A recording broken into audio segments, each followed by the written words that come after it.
I don't know what happened there. Did I push something? I don't understand. Whatever. Well, fuck it, we'll start it all over again, because you know what? It's like, maybe that conversation wasn't going anywhere. Is that the point? Is that point? Where are we going? We're going back to my fucking to my stage. If this does that again, I'm just gonna go home and go back to what I was doing, because what I was doing is was a lot cooler. I'm not even sure what we're doing out here right now.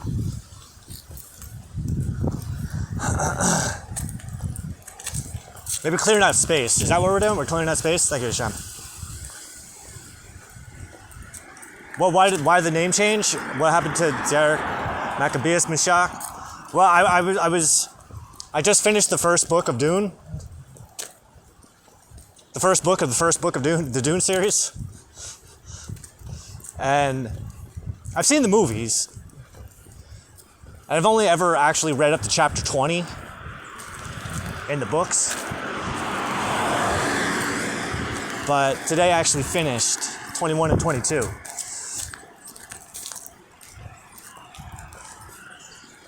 And I was crying. I was crying the whole time during chapter 20, during that last chapter. Because I understood everything that Paul was experiencing. Like, I've been there. I've been there, brother.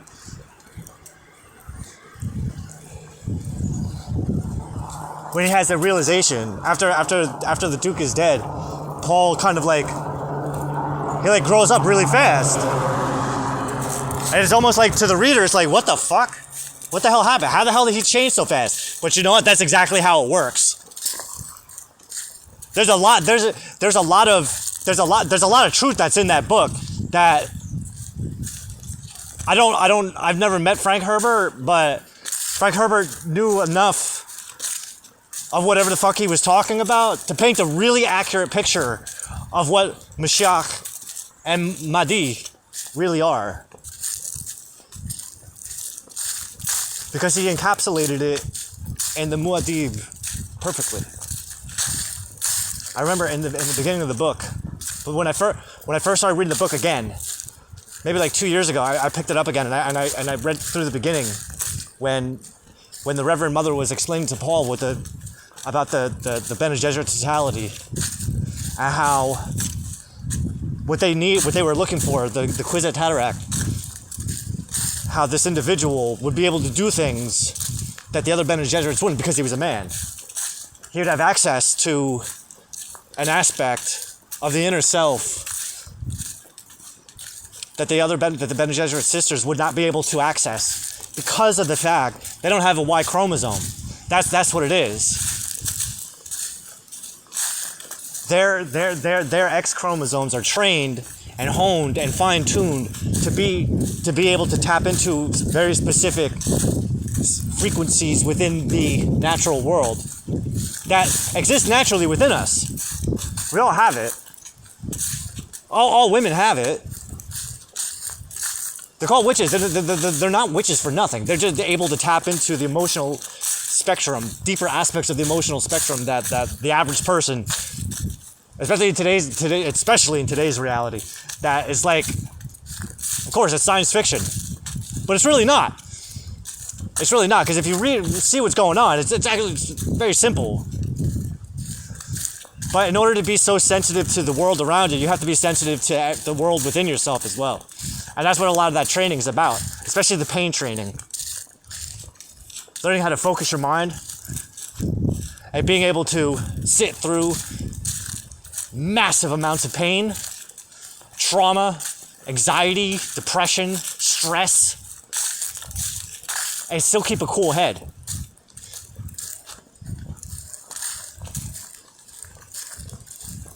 But because women don't have a Y chromosome, the Reverend Mother just explained to Paul how women can't go down the masculine path. That's something that only man can do because of the Y chromosome. So there's some kind of, I don't know how to explain it, because what happened to Paul is what happened to me after my father died. It didn't go that fast. It wasn't that fast, but he and I, we were living two different lives. He was trained. I'm not trained that way. I wasn't trained in the Bezet Jesuit arts. But because of his training, he was able to fast track it. And oddly enough, Kwisatz Haderach, I found out, is actually a derivative of a Hebrew word, which had, it almost sounds exactly the same, except for Haderach. It's a shortening of the way.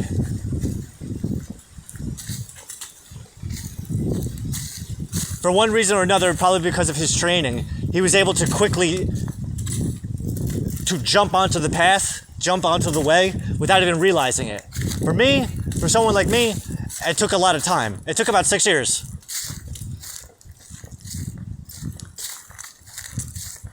It took me at least 3 years to find the way, and then the last 6 years of learning to maintain balance while walking the tightrope of the way.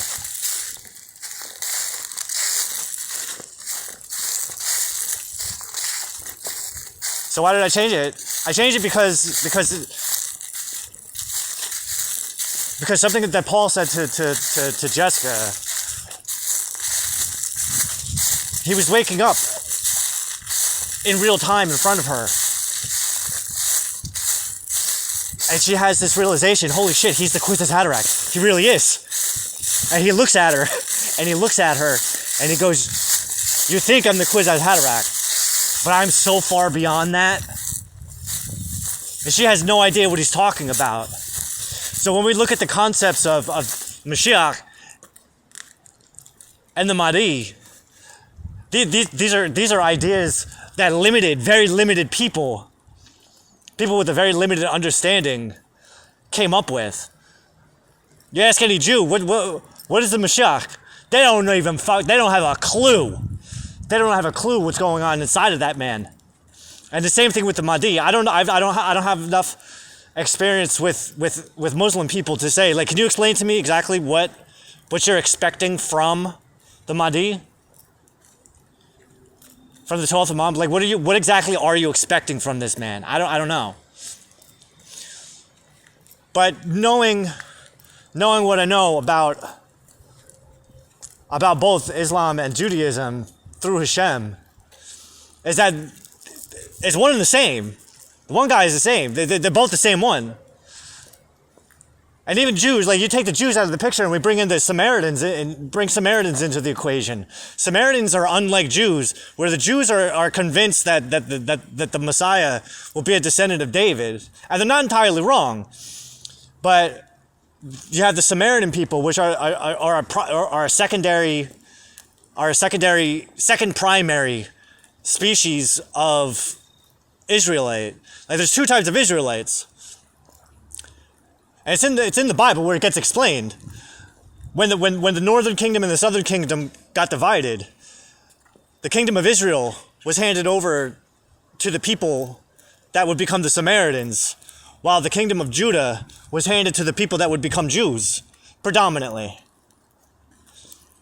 Now the Jews think that the Messiah is going to be from the line of David, while the Samaritans say that the Messiah is going to be from the line of Joseph, through Ephraim, the line of Ephraim. Because when God split the kingdom, he gave Judah to David's line, and he gave Israel to the line of Ephraim. Who's Ephraim? Ephraim is the son of Joseph.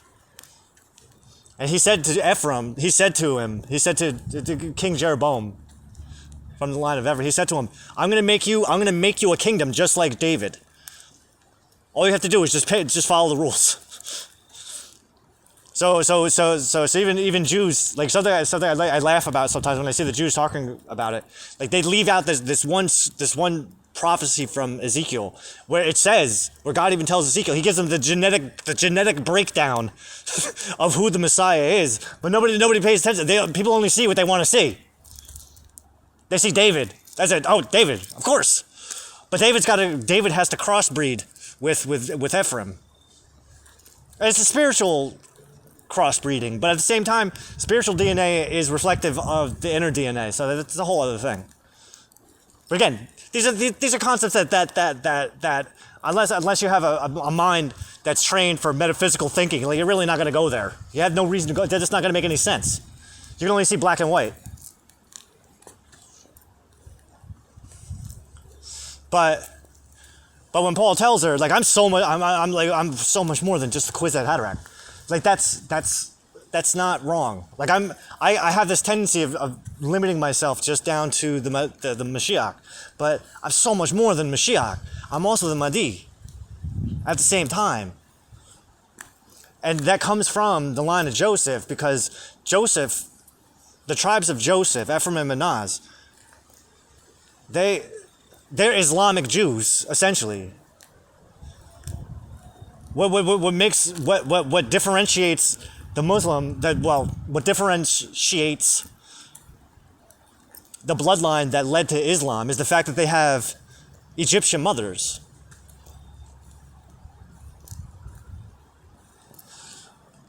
The sons of Joseph have Egyptian mothers, which is what made them, they're not Jews. Technically. They are, but they're not. I'm not even a Jew. I'm like so beyond Jew. I limit myself. And I have this written down too. It's like I limit myself by calling myself a Jew. I would limit myself if I call myself a Muslim. But I have both of them. I can see both ways.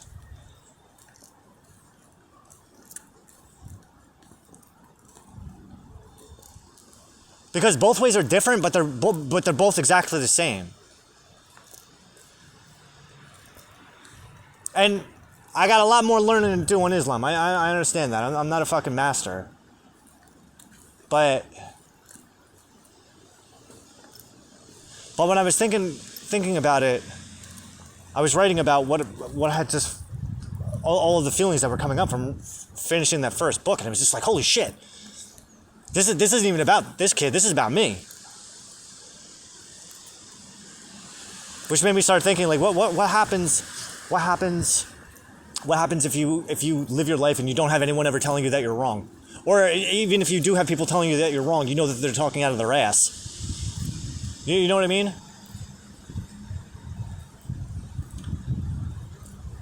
I was saying before the video got cut off, how when I was younger, I used to think that there was something fucking wrong with me.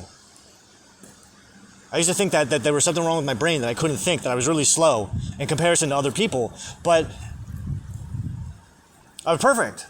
I am perfect. I'm exactly the way that I'm supposed to be. Like all of my contemporaries growing up, look at them now. They're all fucking bums. They're all scrubs.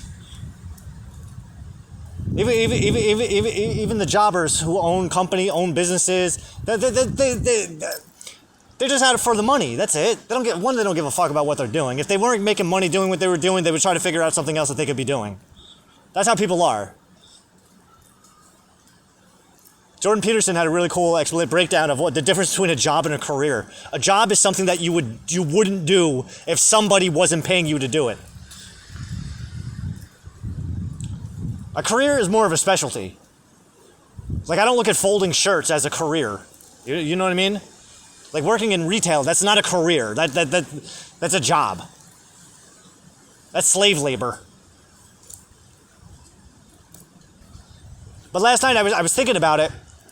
I was kind of like losing my shit a little bit, because I've gotten so proficient in the spiritual and metaphysical arts that talking to human beings about it fills me with such a sense of superiority that I realize I gotta stop. I can't even talk to people about this shit, because one, I tried talking to a rabbi once, a couple rabbis, and they can't even keep up. Not that they can't keep up, they just have nothing to say. They got nothing that contribute to the conversation. I've tried getting along with other Jews, but it's like they don't get it either. Everybody's trapped in their one singular perspective on things, that my way's right, your way's wrong. Or they just don't have anything to say at all.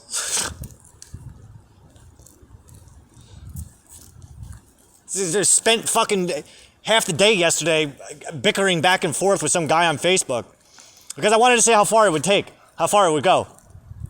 He was talking about a fucking meme. I was just bitching about memes. meme about how the Bible borrows Samaritan mythology, which would make sense, which would make some sense, because Abraham did come from that area.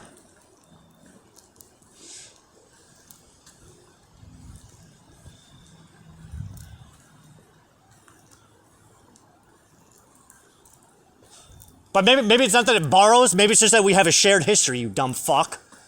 You fucking idiot. Well, Samaritan tablet, where are you reading all this stuff? Nigga, I asked you for 6 hours. I was just entertaining myself all fucking day, back and forth, going, and I'm just, what book did you read that made you an expert? Did you see it on TikTok or YouTube? What are you actually seeing? Where are you coming up with this shit? Who told you that? Where's the overlap? The flood and creation? The flood and creation. Get the fuck. How many fucking floods? How many fucking ancient civilizations have a goddamn flood story? Maybe instead of saying, oh, this one's born from that one's born from that one. And maybe we should start asking, why does everybody have the same story? Maybe that's a better question. Why do all these ancient civilizations all have the same story? Fucking idiots. I don't like dealing with people. I don't like dealing with small people. Regular people. It's like the fucking worker bees. Why am I wasting my time with worker bees? You only do what you're told. That's all you know how to do. You only know how to think how somebody tells you how to think.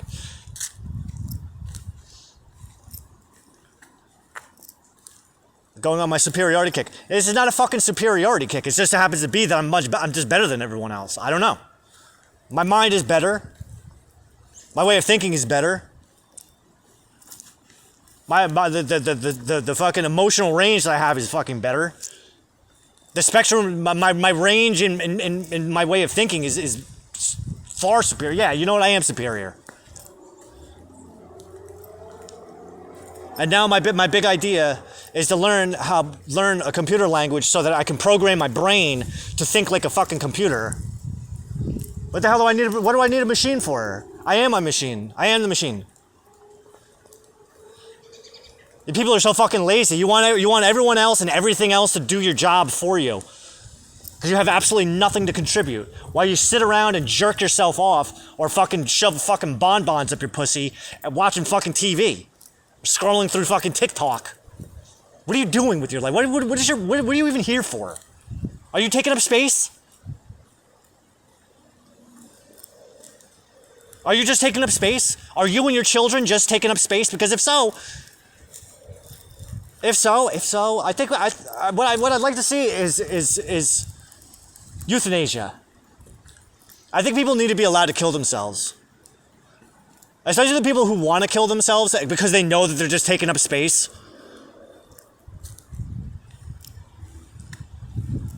I think we need a one world order that whoops humanity into shape.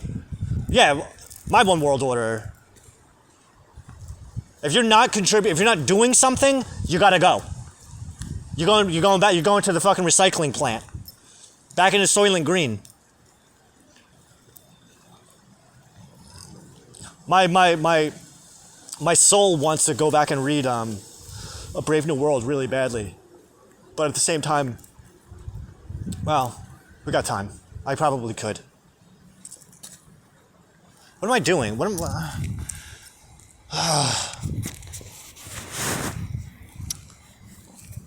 I'm just thinking about how like I come out and I fucking record these things, and it's just I feel like I'm wasting my time. Because I'm not talking to anybody. Because there's not anybody who could fucking even understand what the hell I'm talking about. And if they did understand what I'm talking about, they're going to misunderstand it and think I'm saying something that I'm not saying.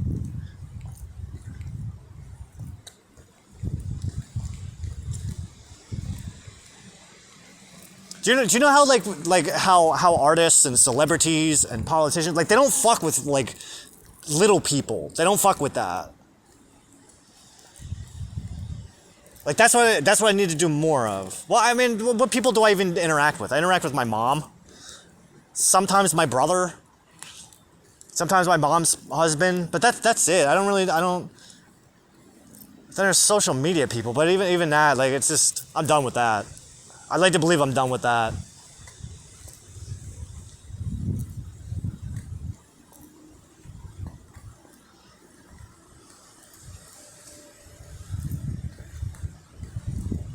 Because it's just stupid people everywhere. The few rare people that actually have a mind worth exploring. I mean, do they even have a mind worth exploring? Like, like if I sat down and went out to dinner with Elon Musk, would I even have a good time? Would I even have a good time listening to this fucking guy? What do you want, man? You're not even talking about anything cool. Just talking about dumb shit. Donald Trump. Would I have a good time having lunch with Donald Trump? Let's go get some drinks, man.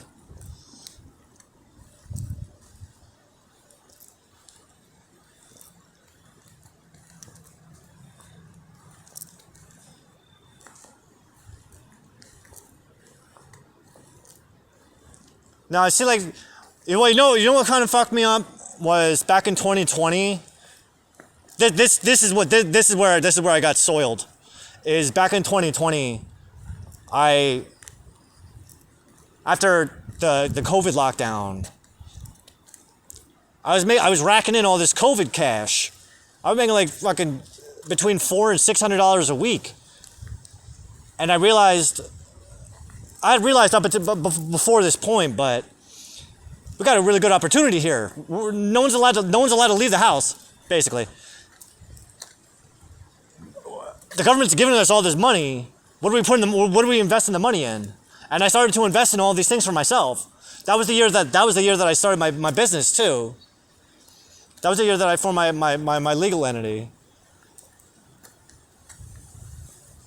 But I remember it was in June of 2020, where I started to recognize, like, all the people around me, everyone that was around me, they're just taking up space to one degree or another, just like everybody else. Everyone's just taking up space. And I thought about that idea. You are the sum total of the 5 people that you spend the most time with, and I couldn't stand that. Because this one's watching TV, that one's sitting in the back having a cocktail, this one's sitting in the bedroom playing video games. I can't, that's not me. I can't do that. I don't want to be like that. And I remember I got a subscription to Masterclass. Do you know Masterclass? It's the fucking greatest thing in the entire world.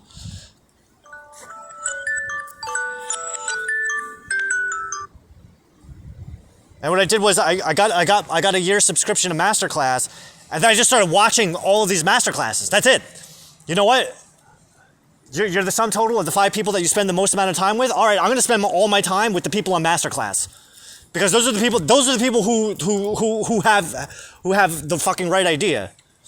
Because these people are fucking living their dreams, doing what they were put here to do. I wasn't put here to watch Magnum PI on rerun. I wasn't put here to fucking play fucking Grand Theft Auto.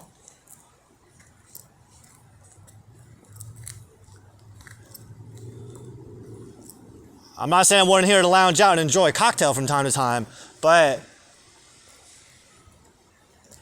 it's just been such a long time since I got to do that. And it wasn't so much about watching these people to learn how to be them. I ain't here to be nobody else but me. But what I need is some fucking motivation. I need some inspiration. I'm sitting here watching fucking Neil deGrasse Tyson for 2 hours. Well, maybe like an hour, because you watch it on 2 times speed. It's the same thing. You're getting the same information. You're getting the same information in half the time. It's like dialing up a music note 1 octave. That's it. If I ever listen to an audio book, I listen to it on 2x playback. Anytime I watch a YouTube video, it's on 2x playback. Anytime I do anything like that. If there's an option, less with music, but if there's any option to take in information twice as fast, that's what I do. Is that why you're so fucking like wound up? That's just natural. Plus I had some coffee. Strong coffee. And I had that fucking masterclass for I think it just ran out this past June. But I got enough out of it because over those 3 years, I have watched probably not all the master classes, but I've watched so goddamn many of them that I started to realize I'm wasting my time watching other people's master classes. I am my own master class. Because what I was getting out of it, what I was getting out of the experience is, listen to Neil deGrasse Tyson talk about science for a fucking hour, well, technically 2 hours condensed into 1 hour. Watching Gordon Ramsay make sweet ass love to a chicken, like literally fucking banging the chicken up against the counter. I forget that one guy's name, the Grandmaster in chess. What's the other guy? The FBI hostage negotiator. Neil Gaiman. Metallica, that was a fun one. I like watching the Metallica one. Was that artist who did the balloon dog, but he did it out of like metal? Oh, and there was what's her face too. I loved her so much. I fucking always forget her name. I hope and pray Hashem. I hope and pray that we get all the money so that I can hire her to dress me, just at least once.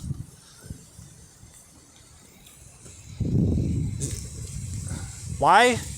Because she was so when I watched her masterclass, I'm so angry that I don't remember her name. It was last summer 2023.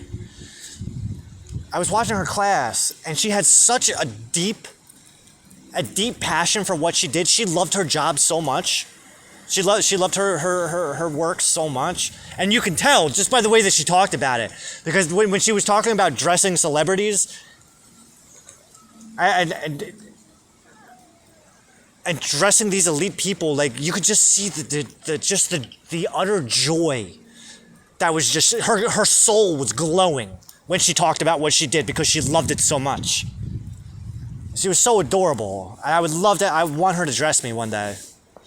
I don't even care what the hell she puts me in, as long as it doesn't violate Torah. Adorable. But the nice thing about watching all those classes is like I said, it's not about learning how to do what you're doing. It's about how do I say it? Like watching people who are inspired by themselves. People who inspire themselves. That's what I mean. People who actually find inspiration within themselves to do things that other people can't do. That woman, no one could dress me like she could dress me. Now, I watched a fucking Tony Hawk masterclass on skateboarding. You know, that actually improved my golf game. I couldn't figure out how to fucking move my hips. I got fucking stiff ass hips. I got stickman hips.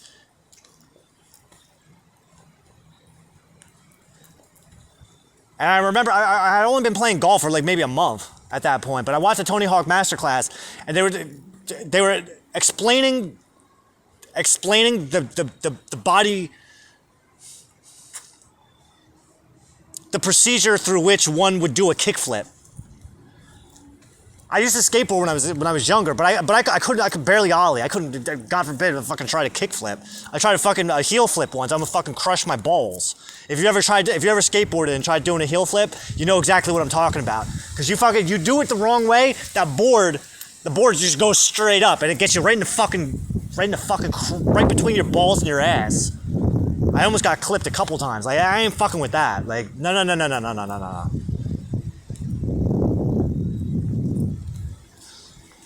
But while they were explaining the body procedure of the move, of the technique, the technique that the procedure. While they're explaining it, they're showing like a 3D model of the person and the bones in their body, and I'm looking at them like, oh shit, that's how you move your hips. That's how you get that extra hip thing in there, which is what I needed for my swing. Because like I said, I'm very stiff. I don't have hip training. Maybe that's what I need, is like hip training. Like I remember I used to watch porn and watching the guy, the man, And they had like this amazing like flow. It was very, very fluid how they would thrust. And I would always think like, I can't do that. Like I gotta move my whole body. It's like, how do you get that flow to it? Like how are you doing that? Like you gotta practice? Like what exercises do you do with that? And the same thing was affecting my golf game too. But once I saw how the body performs a kickflip, and I saw that little shift in the hip, that's when that's all. Like, fuck it, let's go out. Let's go try this out. And the next game that I played was so much fucking better. It was a huge improvement. But again, just going back and listening to successful people, and what I don't mean successful in the sense like they got money. I don't give a fuck about that. I'm talking about success in the fact that they said that they took their lives to the point that they did with their craft, with what it is that they do. You ever listen to fucking Greenlight by Matthew McConaughey? It's one of the greatest books ever fucking written. Matthew, you win as soon as you accept the challenge. That fucking book, you listen to that book, just one after another, just golden nuggets of fucking divine inspiration and wisdom coming out of that man's fucking mouth. Matthew McConaughey, that motherfucker's a wizard. I'm listening to his story. I'm like, God, what did he do right? No, that's not what I mean. Like, what ancestry, what did his ancestry do right? That you're rewarding this man with such divine favor. Matthew McConaughey drips mazel. Jews, there's no luck. We don't have luck. We have mazel. Shabbat shalom. Matthew McConaughey, he literally drips mazel. Oh man, you know what that actually reminds me? I'm just jumping around now. Like, it doesn't fucking matter.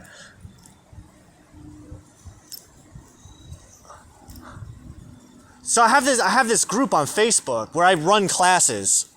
They're just for me. And basically classes, what I mean is like I'm going through like several different books. And I write out what I'm reading. I'm writing paragraph by paragraph. Except for Aristotle. Aristotle, you gotta go sentence by sentence. You can't do a full paragraph of fucking Aristotle and expect to pick up on what he's talking about. Especially when it comes to prior analytics. When I was working through categories, I worked through on interpretation, and I'm about halfway through the first book of prior analytics. I've been working with him for about 6 months, since last January, so it's been a little bit. But something I learned with Aristotle, I'm one of those people where when I write what I'm learning, if I'm reading a book, meh. What I need to do is I need to write out the words that I'm reading, which is such a pain in the ass. Oh my God. It took me almost 2 months to get through categories. But if I can tell you right now, I had an understanding of the thought process behind the how and the why. I wasn't doing it for the sake of memorizing. Like, it doesn't matter that the five forms of opposition. What are the 5 forms of opposition? Negation, affirmation, privation, and positive. Correlatives, contraries, and what was the 5th one? Was there a 5th one? I don't even remember. That's what I mean. It wasn't so much about memorizing this stuff. It's about understanding the mental processes that go within it. And the same thing with on interpretation, because if you read on interpretation, if you work through on interpretation, the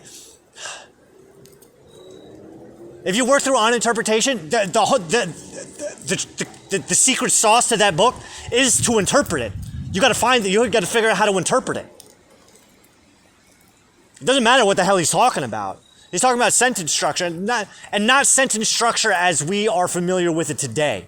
Sentence structure as in the sentences, the words, syllables, and sentences that the soul uses to express itself, to express its purpose in this life. And that doesn't necessarily equate to words written down on a page. That could be the sentences that you write, the syllables that you use, the words and syllables that you use. That could be a fucking paint on a brush.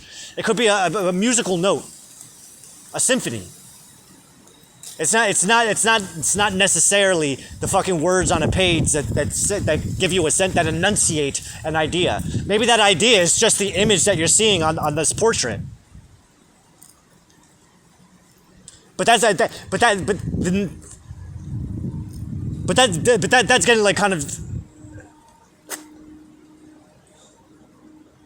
When did that fall?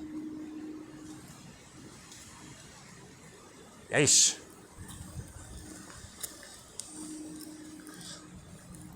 But even to see it that way, because if you're not paying attention to the very first chapter of the book where he explains exactly what I just said,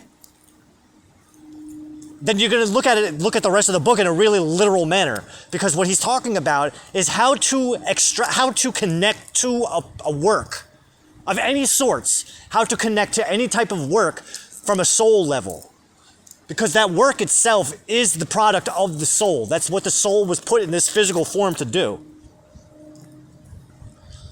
And last night I was working through this book on music theory and read the introduction. The guy's telling the story about Mozart and how Mozart had only lived until he was 35. And I started to think about it because of all the other things that go through my mind.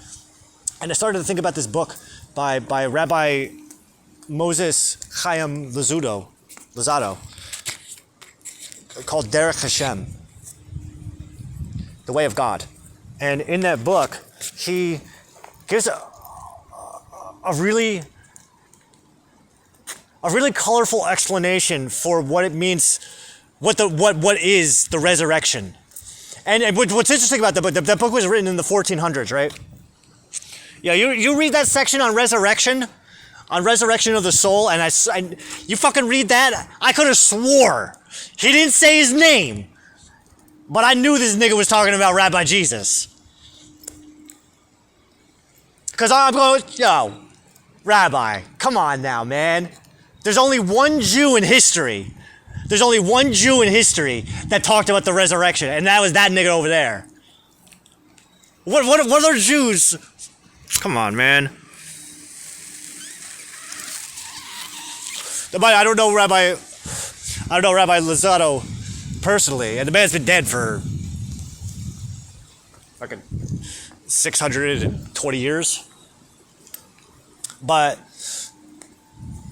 at the same time, he gave just the perfect explanation of what the resurrection of the soul is. And while I was reading this story, this introductionary story to Mozart and music theory, so it's not a book on Mozart. It was just the guy was making a point.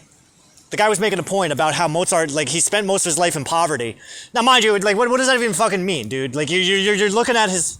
You're defining poverty from the book was written in 2020. You're looking at it from a modern perspective of poverty. The fucking guy, he survived long enough, 35 years making music.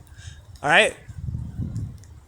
The motherfucker weren't impoverished. Because I'm gonna tell you right now, if he was that impoverished, he'd have to go get a fucking job. But this nigga did about, 600 fucking symphonies, 600 fucking quartets, all these fucking musical pieces throughout his entire life. But you're gonna say he was fucking impoverished? Where the hell did he get all the people from? Where did all the performances come from?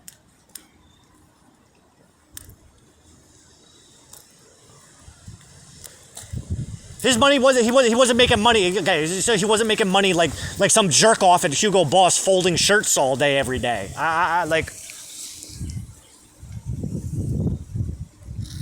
He wasn't a bourgeoisie. But what came to me last night is he died at 35, and as soon as I was finished reading his story, because I really don't know too much about him, I immediately felt Rabbi Luzzatto come to me and started going to the resurrection. And what I realized was, And this story started to form itself in my mind about the circumstances of Mozart's death and why he had to die so young. And what I had concluded was, just like Jesus, Jesus came to do X, Y, Z. He came to plant the seeds so that his future self could reap the reward, could reap the fruit. Reap the fruit from the seeds that he sowed 2,000 years ago. Do you understand what I mean? The soul can only do so much in its one life. So the soul comes, so the way he explains it is that the soul has two lives, at least 2 lives. The first life where it comes to sow the seeds, because it literally cannot do everything that it needs to do. To fully express its purpose, it needs at least 2 lives to do. Now, if we follow the Y chromosome of Jesus, of Rabbi Jesus, a lot more than 2 fucking lives. It started with Adam. Started with Adam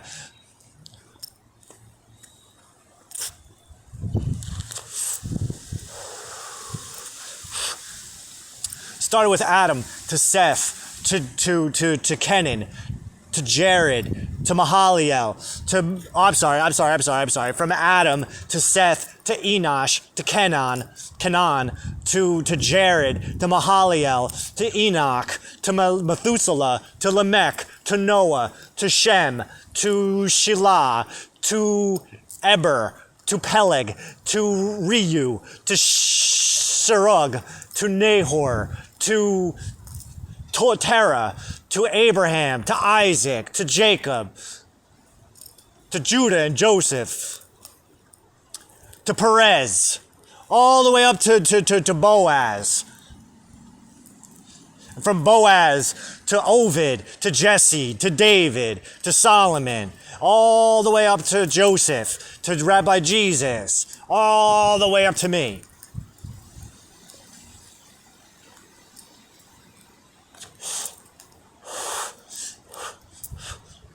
I just heard a voice in my head go, yo, did that nigga just fucking lay out the entire...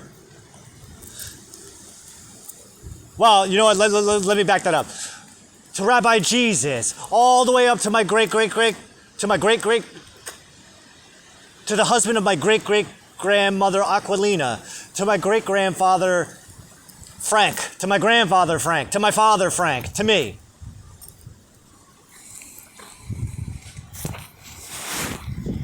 The husband of my great-great-grandmother. I don't know his name yet. But I can fucking tell you.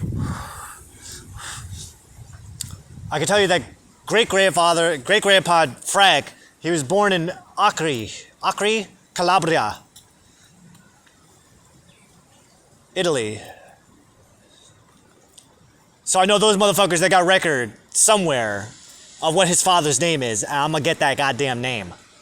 Now I'm gonna find out who his father was, and who his father was, and who his father was. And we're gonna go all the way back until we get to Rabbi Jesus, because the Lord has showed me that if I can trace my fucking Y chromosome back 2,000 years, it's gonna lead me back to Jesus. But anyway, we're talking about Mozart. So Mozart, he had to die because he could not perform.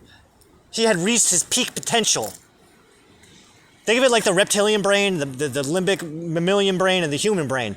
The mammal brain didn't evolve out of the reptilian brain until the reptilian brain had reached its fullest potential. Once it reached that peak of perfection, then it bulbed, then it subdivided, and the limbic system grew. And from the limbic system, once the limbic system reached its full potential, then the human brain fucking formed. I'm a Jew. That doesn't mean I don't believe in evolution. I believe in creation. Doesn't mean I don't believe in evolution. Because if you read if you read Genesis, the 6 days of creation are the 6 evolutionary phases of the universe.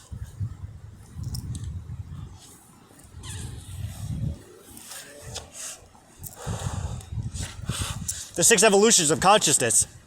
The 6 phases of the original forms of consciousness.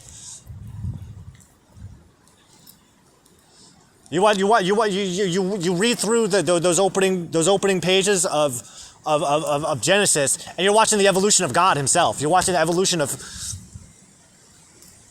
of the universe that he created. The Big Bang of creation, I call it. In the beginning was the Big Bang of creation. Yeah, you say the sun came first, I say the sun came second. The earth came first.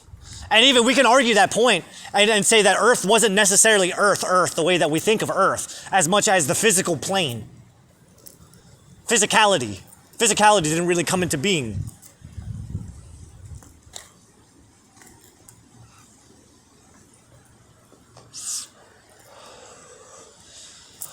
It may not necessarily be talking about earth that I'm stating God.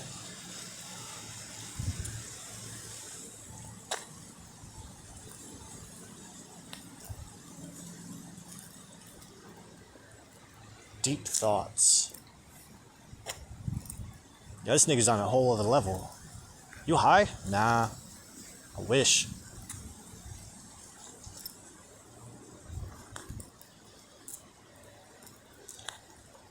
So Mozart, he reached his peak potential. There's nothing more he could do. His potential was capped because of the technology available to him at the time. In order for Mozart to really fulfill the soul that was within Mozart, to fulfill its highest potential, it needed to end its life there so that its work could move through the future and find his future resurrection. So that he can inspire himself to go, holy shit, that's me. But now we have more technology today. Imagine Mozart today, using the tools and techniques that we have. Be able to perform, he'd probably be able to create the most perfect symphony ever.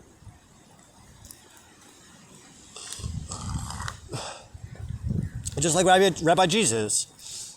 He couldn't reach his fullest potential because the external environment was not nurturing to what it was that he was put here to do.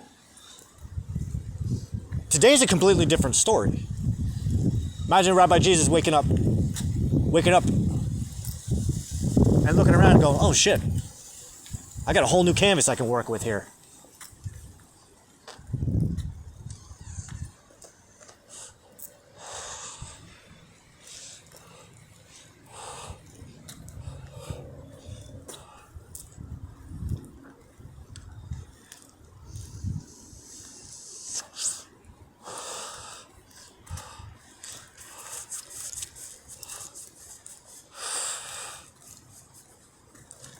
Alright, it's 47 minutes. You know, I kind of want to go home. I want to get back to work.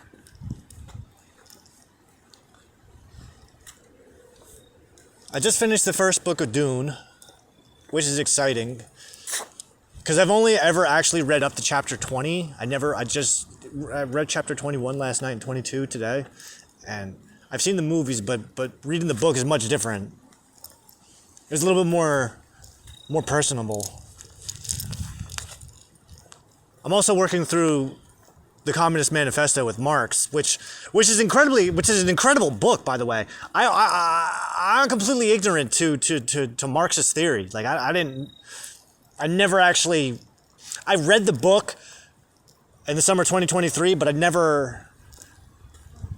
did my best to understand it. But now I'm breaking it down paragraph by paragraph and soaking in all of the wisdom that's encoded within it, using the techniques that I learned from Aristotle. Because the techniques I learned from Aristotle about connecting from a soul level, the trick is, and this is what I learned, because once I started working through On Interpretation, that was a really dense book. But with my writing way, I'd have to write sentence by sentence, and then just break it down in my mind to how it makes sense to me, and how that concept evolves into the next. You take each sentence, especially with Aristotle, you take each sentence as its own thought form, and then watch the progression of those thought forms, over the evolution of those thought forms over the course of one paragraph, and then you move on to the next one. It's a lot. It's a lot. Because what I do is write a sentence and then write about the sentence. Write about what, not even just write about the sentence, but just write about whatever the fuck is coming to my mind. Because what's coming to my mind isn't always relative, isn't directly relative to what I'm writing. But if I spend enough time writing out the feelings and the thoughts that are coming to me, eventually I start to see the connection between how my thoughts are mirroring that concept, but in a way that isn't overtly obvious on the surface. Sometimes it's more of an internalized thing. And when it comes down to interpretation and how to interpret anything, it's about feeling it. If you don't feel it, if you can't feel it, then it's not working. You're not reading it the right way. I'm not reading it the right way. I'm not understanding it the right way. And like I said, it's not about memorizing and being able to repeat things. Like if you sat down and we talked, if I met somebody who read Aristotle, we wouldn't be able to have the same conversation because I wouldn't be able to. You could probably repeat facts to me about what he's talking about. I don't know. I don't pay attention to that shit. I'm looking at what's living behind the words. That's what I'm interested in. And it's the same thing when I study Torah. I can memorize things. I can tell you a whole bunch of shit about it.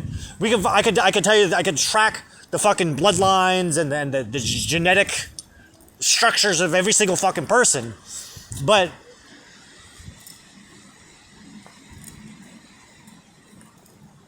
what is that actually? What is that actually helping? Like I know some Jews, and when we do discuss things, it's not. We're on two different levels of what we're talking about. You're talking about the mystical side of the Kabbalah, and for one, I don't understand. We're not even getting anywhere. You're not telling me anything new. You're just saying some shit about the redemption. What the fuck with the fucking redemption, bud? Worry about redeeming yourself. Mashiach's gonna come and redeem us. And Mashiach's there to fucking redeem himself.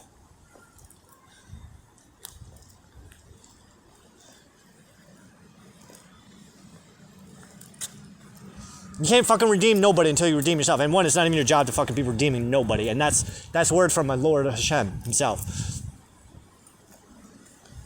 There's a prophecy in it's either Isaiah or Jeremiah or Ezekiel. I forget where it is. But he's painting a picture. God's painting a picture to the prophet. And he says the tree of Judah, the corrupted tree of Judah needs to be chopped down. It needs to be chopped the fuck down. But leave the stump. Leave the stump as a divine seed.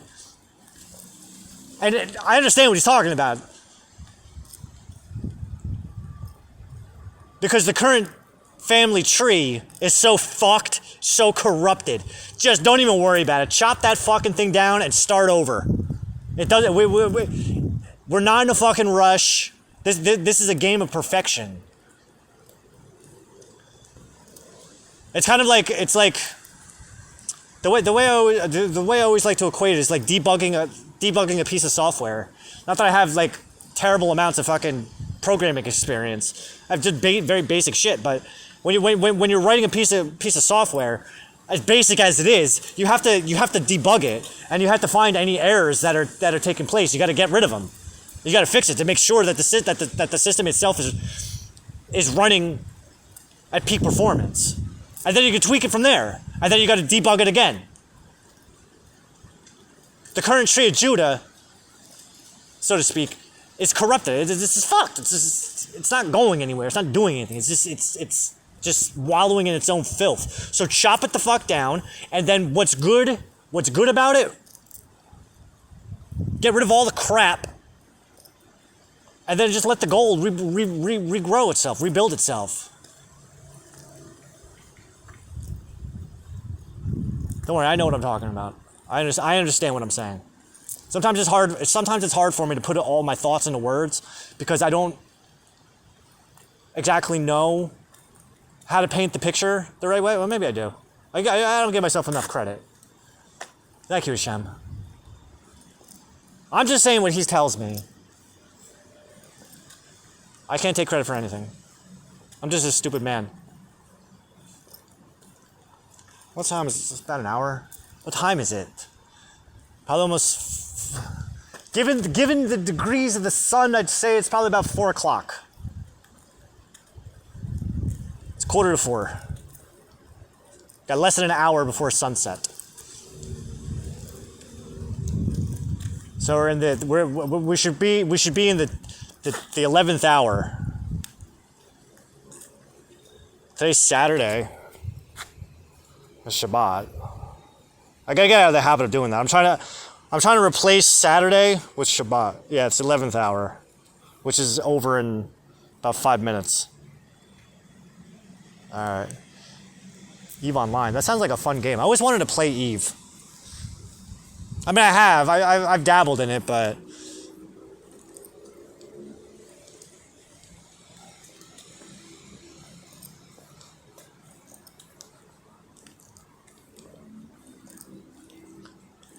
all right. So what I want to do, I want to go home because I want to.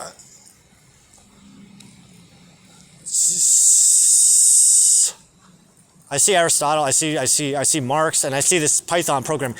I want to learn Python programming because I want to train my brain to think in Python. There's 4 books, and I want to work through all the books. It's gonna take a fucking while, but I want my brain to think in terms of programming language.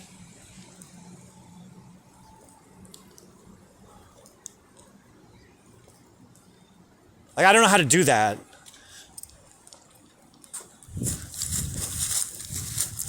For what purpose? I don't know. That's the thing. It's like I'm trying to figure it out. I'm still trying to learn stuff. I'm still trying to. So one of the things is I don't always know what it is that I'm doing. I get my instructions.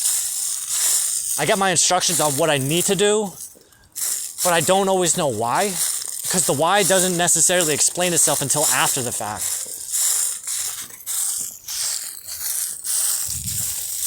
It's like, how do I put it? Do now, ask questions later. That's the way of the Jew. Don't. And we see this all throughout Torah too. Is God tells people to do things, but they don't even know what the fuck they're doing it for until later.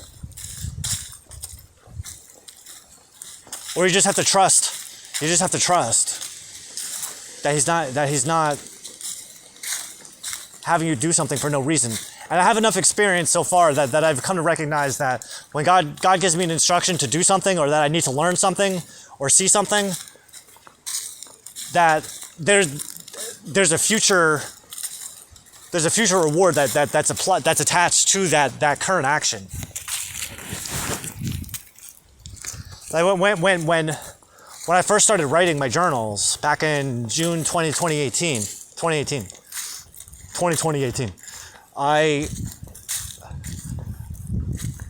eventually started keeping track of the lunar cycles along with the solar cycles too, and I knew why to a degree. Like I knew because I was trying to learn astrology, and the idea that came to me was, astrology is so complex. Don't worry about all the other planets. Just focus on the sun and the moon right now. That's it. Those are the most important ones, because those are the ones you can actually see. And then even over the course of time, I started to like pick up on little trends and patterns and cycles that happen within the cycles. And after a couple of years, I became pretty proficient at recognizing how to not predict, but to forecast lunar and solar placements based on where the sun is positioned around the zodiac. So it's a clock. It's really a clock. You can't predict anything with it. I mean, you can predict little things, I guess, suppose. You can forecast the future, I guess. I personally would never trust anyone who's telling me what the future is going to hold. I just...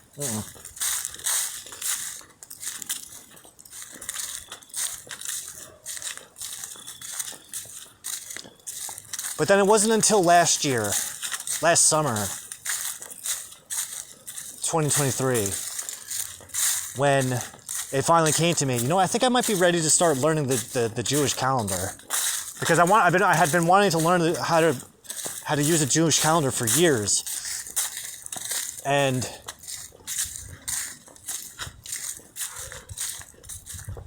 last year, when God gave me the idea to, okay, you're ready. Here. It was very intuitive. Like I understood the process of the lunar cycles enough where I was able to, I just knew it. Like, I don't know how to explain it. I just fucking knew it.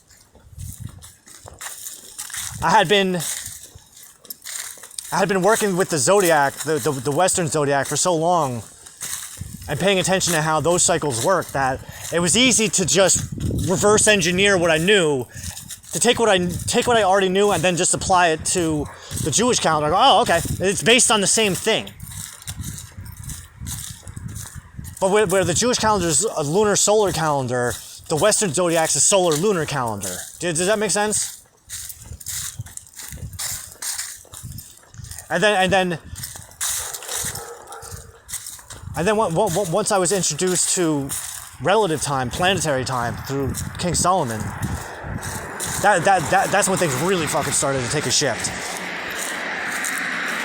So relative time is cool. But as far as I'm aware, I'm the only person that actually uses it. I mean, I'm sure that there's I'm sure that there's other primitive civilizations that use it, I guess. I don't know. I really have no idea. It was something I had to figure out on my own.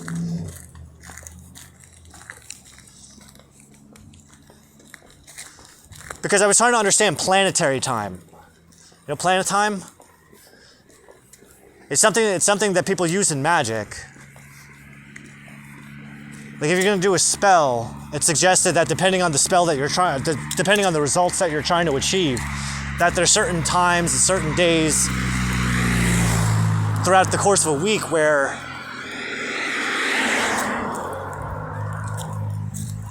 just the relative energy of that particular time frame is more nurturing towards achieving a specific result.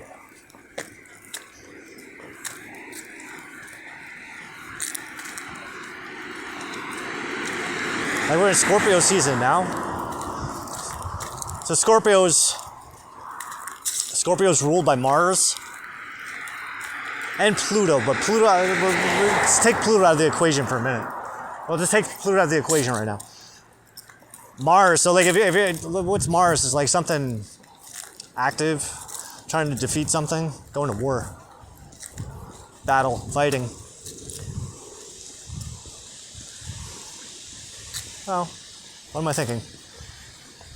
You want to do something, but you're fucking chicken shit and you're afraid to do it. You don't know where to start because you're afraid that you're going to fail. So maybe you want to go to war with that part of yourself that is so convinced that you can't do a thing that you're just not going to do it. So you want to tap into that Mars energy. And being that we're in Scorpio season, not that Aries would probably be better for that.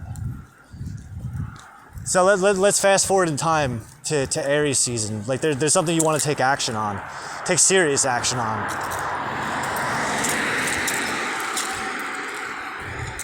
We go to Aries season, which Aries is ruled by Mars. And then the operation that you're trying to perform, you would want to do it on a Tuesday, because Tuesday is Mars Day. But then, when we take into consider planetary time, which is a derivative of relative time, or relative time is a derivative of planetary time, or it's just two perspectives of the same exact thing.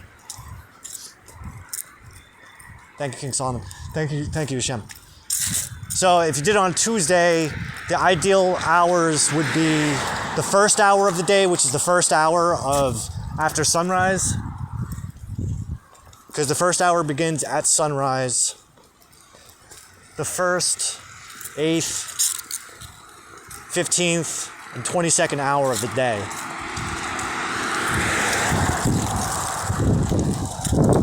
So yeah, if you want to tap into your Mars energy, you really got to get that going. You need to get yourself amped up to do something,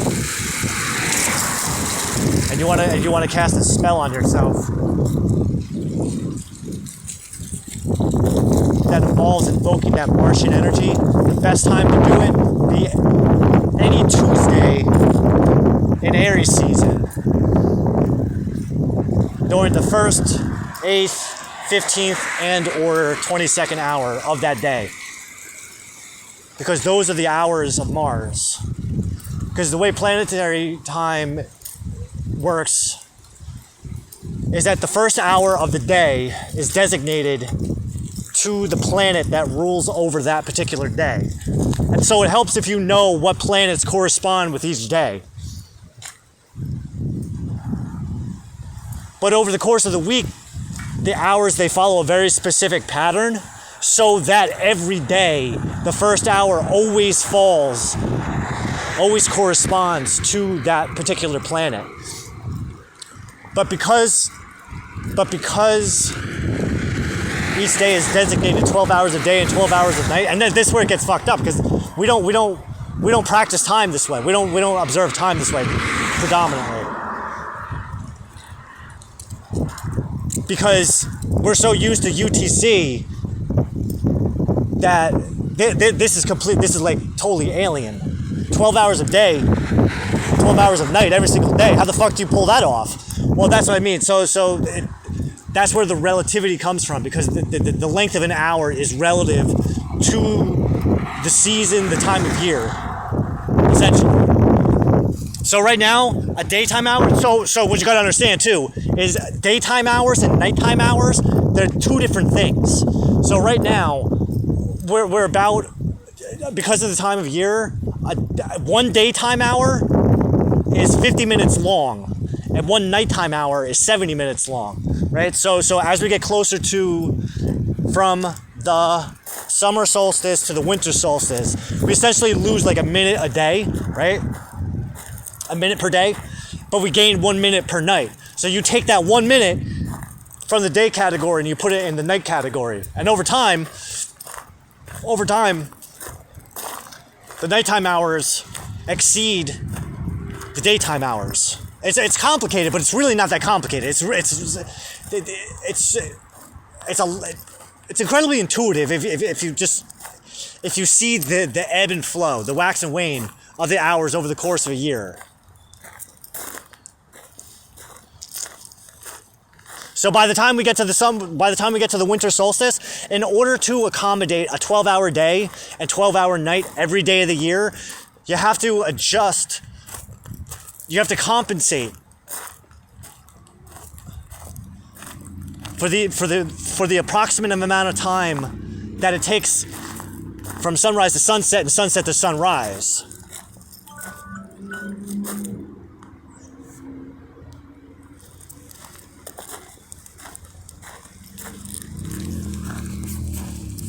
So by the time we get to the winter solstice, on a 12 and 12 system, on a relative time system, one nighttime hour is 75 minutes, and one daytime hour is 45 minutes. Every year, it's like clockwork. But then the reverse is true at the summer solstice, where one daytime hour is 75 minutes and one nighttime hour is 45 minutes. How do I know all this? Because I do all the math.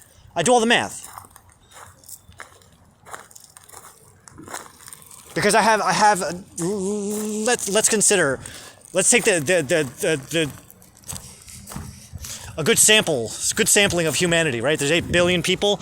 How many people do we think, besides me? Let's take me out of the equation. There's me and there's everybody else. How many people? How much collectively?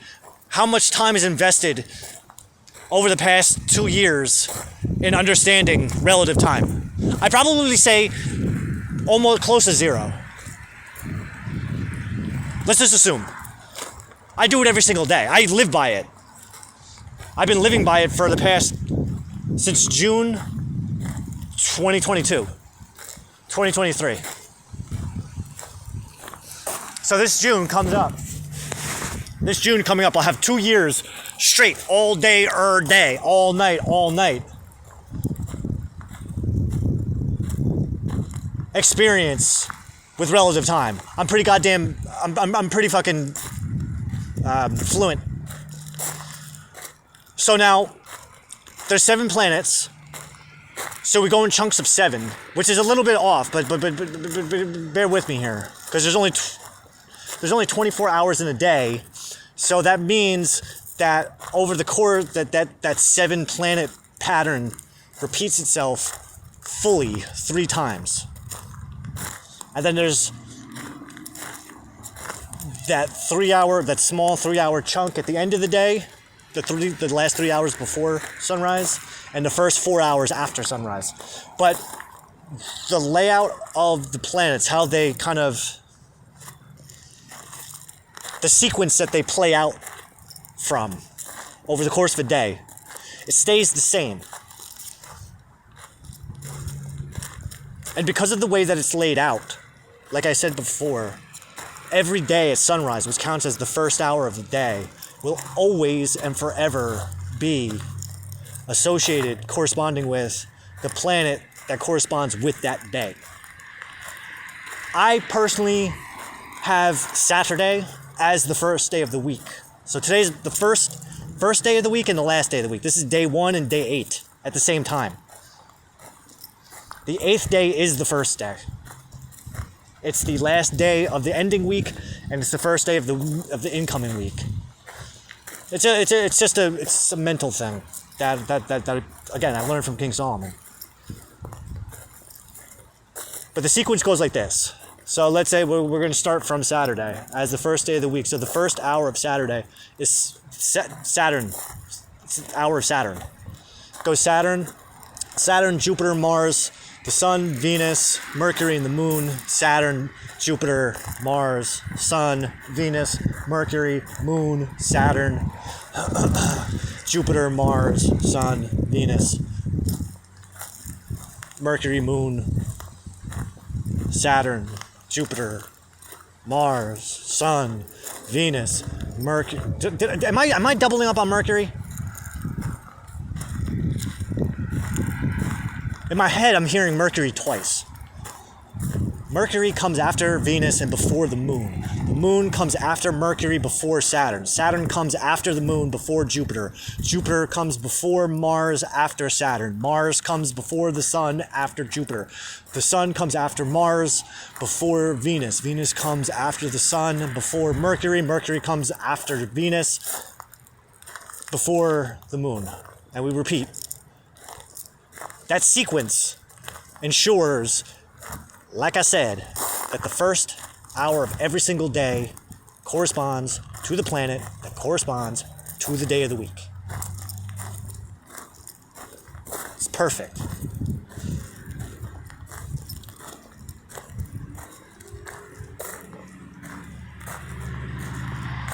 Now, Western astrology has its own derivative of planetary time. But it's 6 and 6 instead of 12 and 12. So it's 6, we'll call it hours. 6 hours from sunset to sunrise, and then 6 hours from sunrise to sunset.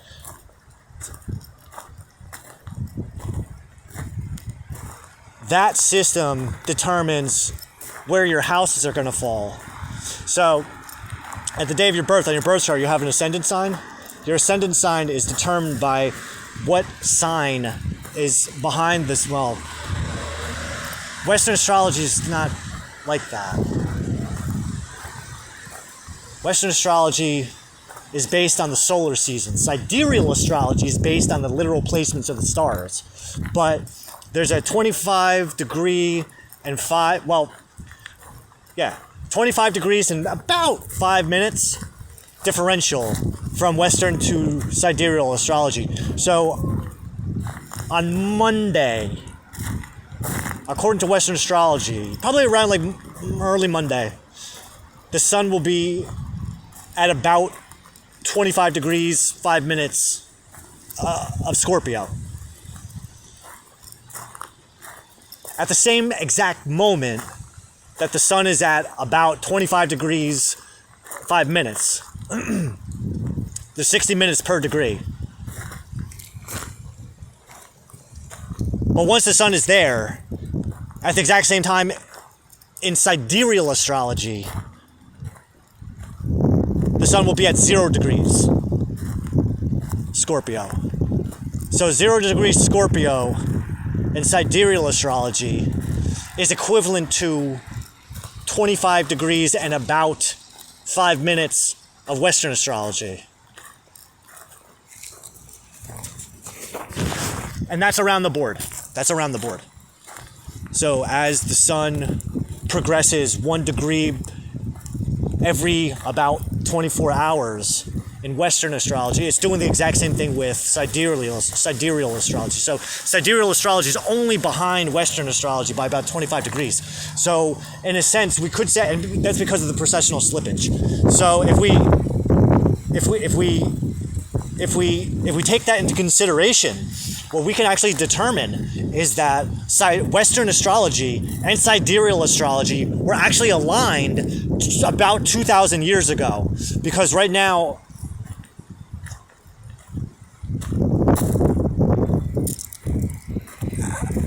when the sun is at 0 degrees Aries, which is the moment of the vernal equinox in Western astrology, at the exact same time in sidereal astrology, the sun is about 5 degrees in Pisces. No.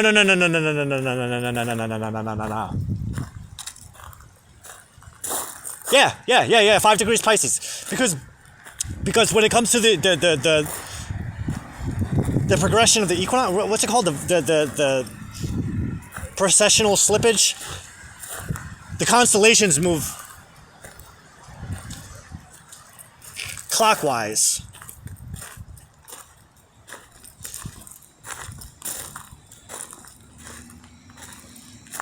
So we're at the vernal equinox, according to Western astrology, the sun's going to be at about 4 degrees and change.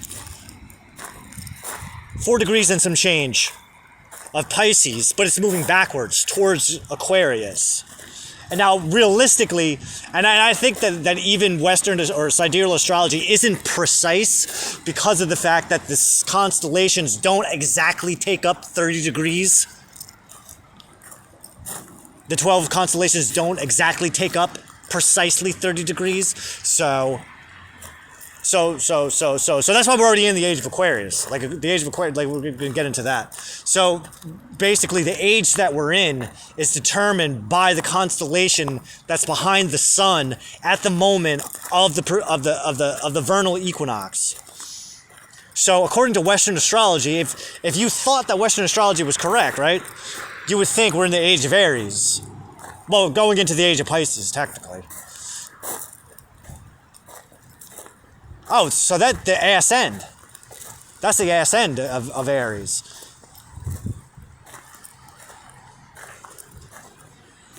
Right? Am I thinking about that right? Oh, so that was 2,000 years ago? I have to think about that now. So we're at 5 degrees there. So that would have meant it takes about 2,000 years to progress for the equinox to progress through one sign. Oh man, I was all fucked up.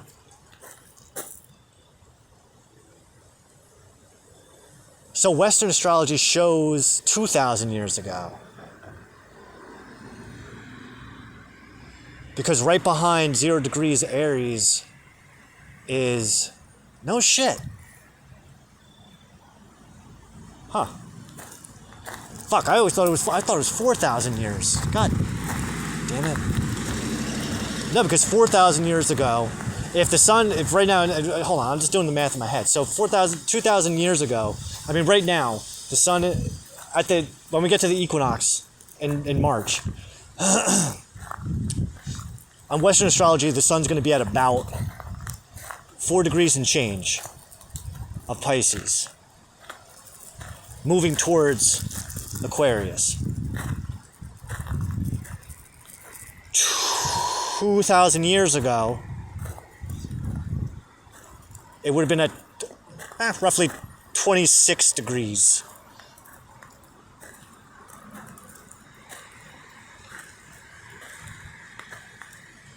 No. Hold on. 30, right? This is like fucking hard. Oh, it would have been about 4 degrees Aries. That's right. Okay. All right, so it would have been about 4 degrees Aries, roughly 2,000 years ago. I think it's like 2,200 fucking 80, something like that. So, okay. So a little over 2,000 years ago, the stars in the sky. Oh, right around Jesus. Right. Am I right? Or am I wrong?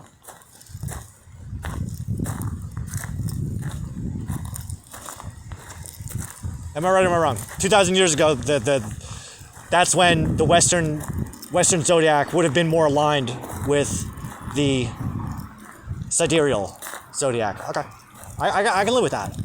4,000 years ago, we would have been we would have been just entering the age of Aries. So it would have been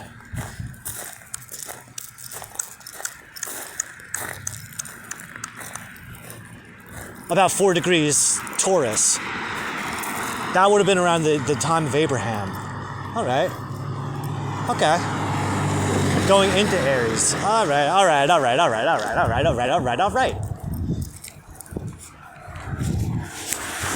I feel much better now. Now that I got that calculation done in my head. Oh God. You know how like I used to think you could. That's why I used to say 4,000 years, but it's a hell of a calculation.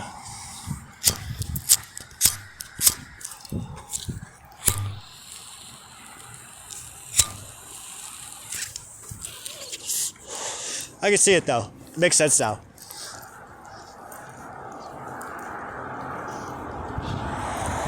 And then over the past 2,000 years, okay, yeah. So over the past 2,000 years,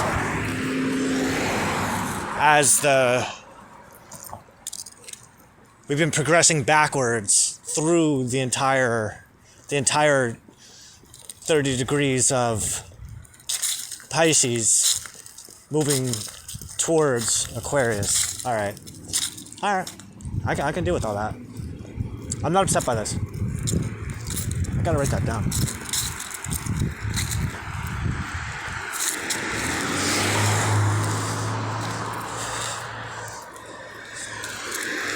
So when you're born, I was talking about the ascendant sign. So there's only 12 zodiac signs, right? Essentially, the ascendant, based on Western astrology, the degree to which is at the horizon at the moment of your birth, that determines your ascendant sign. And like we were saying, there's that point, the 25 degree differential. It's about 25. It's absolutely 25 degrees, but it ranges from like 3 to 12 minutes, depending on the time of day, depending on the time of year. There's a lot of like minor factors that have to be taken into consideration. But so essentially, whatever constellation is that is at the horizon at the moment of your birth, count forward 25 degrees and about 5 minutes.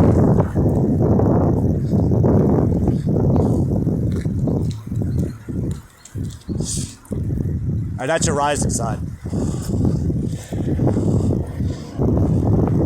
Do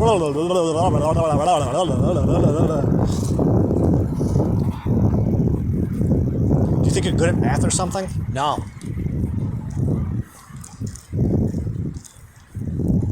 No, I actually have to, like, I have to get back to Khan Academy because there's like so many math classes I want to take.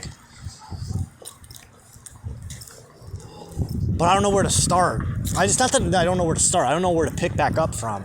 Because where I left off was like fucking years ago. I left off at like 7th grade math. But I need to figure out a different way of understanding math. I like Khan Academy. Khan Academy is like... Khan Academy is perfect. Because now it gives me an opportunity to go back and learn all the subjects that I didn't learn when I was in high school when I really didn't give a shit. Or even elementary school. I could do all the things. I could do all the things I couldn't do back when I was a kid. Because I didn't care.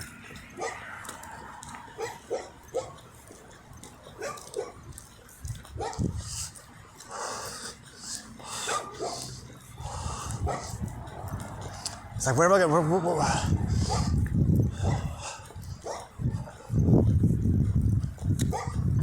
But at the same time, I feel like learning the modern way of doing things isn't right. It's wiser to learn the old ways.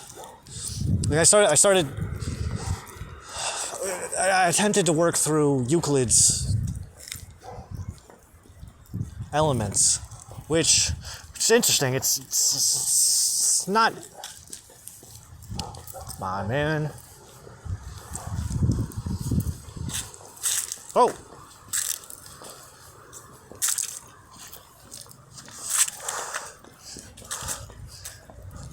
How are your interpersonal skills? Yeah, pretty good with people. But I don't really spend too much time around people. Even when I'm home, I spend most of my time by myself.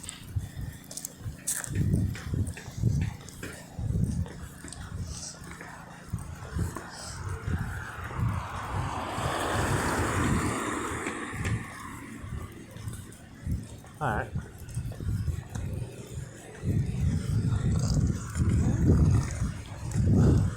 But you know what? It's like, it's so hard. It's hard to focus on things sometimes because it's like, you know, I feel like a lot of everything I do, I naturally am good at it. But there's things I want to do that I don't know how to do. Like I want to go back and I want to go back to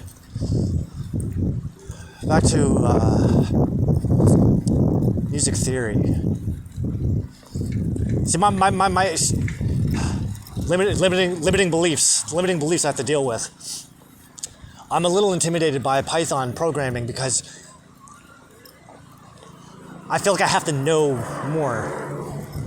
I have to be better at math. But when I think about it, now that I'm thinking about it, before I started journaling, I used to think the same thing about writing. I always wanted to write, but I was afraid to write because I'm thinking to myself, like, I don't have an education in writing. I don't know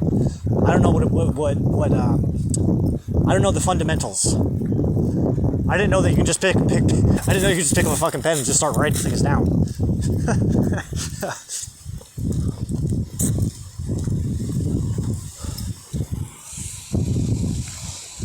And I'm thinking the same thing.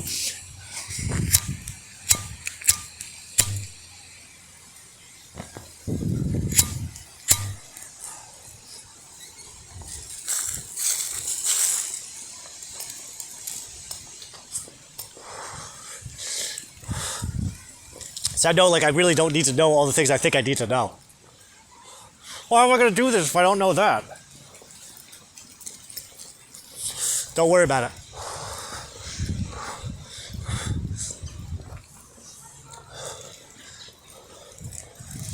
Don't worry about it. Just trust that you're going to pick up on it really intuitively. The trick is going to be... The trick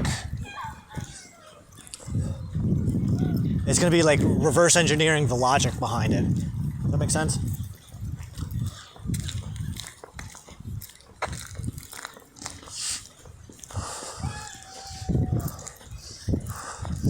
Because realistically, that's the most important part. If you can pick up on if you can understand the logic and why it's important to know, why it makes sense, how to explain it. Understand the nuts and bolts.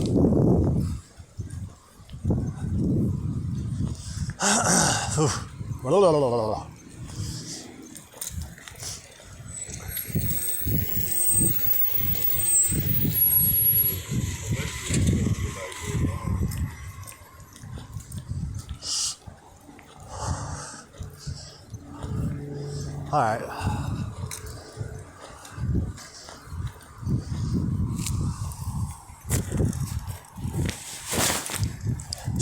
See, this is why I would really like to meet Elon Musk, because I would love to see what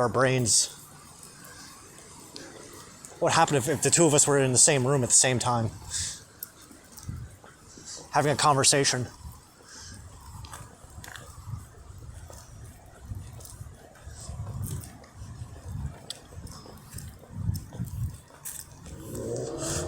Do people get smarter just being around you? I thought that.